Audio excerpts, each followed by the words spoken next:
The crazy thing about people who don't like you, they watch everything you do.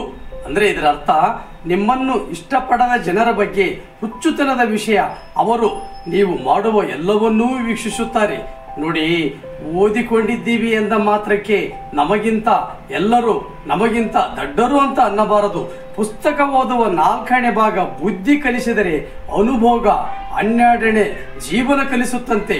ವಿಮಾನ ಎಷ್ಟೇ ಮೇಲೆ ಹಾರಿದರೂ ಕೂಡ ಭೂಮಿನೇ ಅದಕ್ಕೆ ಆರಂಭ ಅಂತ್ಯವಾಗಿರುತ್ತೆ. ನೆನಪಿರಲಿ, ನಂಬಿಕೆ ಅನ್ನೋದು ಪ್ರಾಣ ಇದ್ದ ಹಾಗೆ, ಒಮ್ಮೆ ಹೋದರೆ ಮತ್ತೆ ಮರಳಿ ಬರುವುದಿಲ್ಲ. ಎಲ್ಲರೂ ಇಷ್ಟೇ, ಸತ್ತಾಗ ಗೌರವಿಸುತ್ತಾರೆ, ಬದುಕಿದ್ದಾಗ ಕಡೆಗಣಿಸುತ್ತಾರೆ, ಸತ್ತಾಗ ಅಳುತ್ತಾರೆ, ಬದುಕಿದ್ದಾಗ ಅಳಿಸ್ತಾರೆ. ದೀಪ ಹಚ್ಚುವ ಯೋಗ್ಯತೆ ಇಲ್ಲದಿದ್ದರೆ ಬೆಳಗುವ ದೀಪವನ್ನು ಆರಿಸಬಾರದು. ಮನೆ ಕಟ್ಟುವ ಯೋಗ್ಯತೆ ಇಲ್ಲದಿದ್ದರೆ ಮತ್ತೊಬ್ಬರ ಮನೆಯನ್ನು ಮುರಿಯಬಾರದು. ಕೊನೆಯದಾಗಿ ಒಂದು ಮಾತು ಸ್ನೇಹಿತರೆ, ಸಹನೆ ಇಲ್ಲದ ಹೆಂಡತಿ, ಸಂಪಾದನೆ ಇಲ್ಲದ ಗಂಡ, ಮಾತು ಕೇಳದ ಮಕ್ಕಳು, ಇವು ಸಂಸಾರದ 3 ಶತ್ರುಗಳು. ದಯವಿಟ್ಟು ರಿಕ್ವೆಸ್ಟ್ ಸ್ನೇಹಿತರೆ, ಮಸ್ಕಿ ಮೋದಿ ಎಂದು ಯೂಟ್ಯೂಬ್ ಚಾನಲ್ ಅನ್ನು ಸಬ್ಸ್ಕ್ರೈಬ್ ಮಾಡಿ.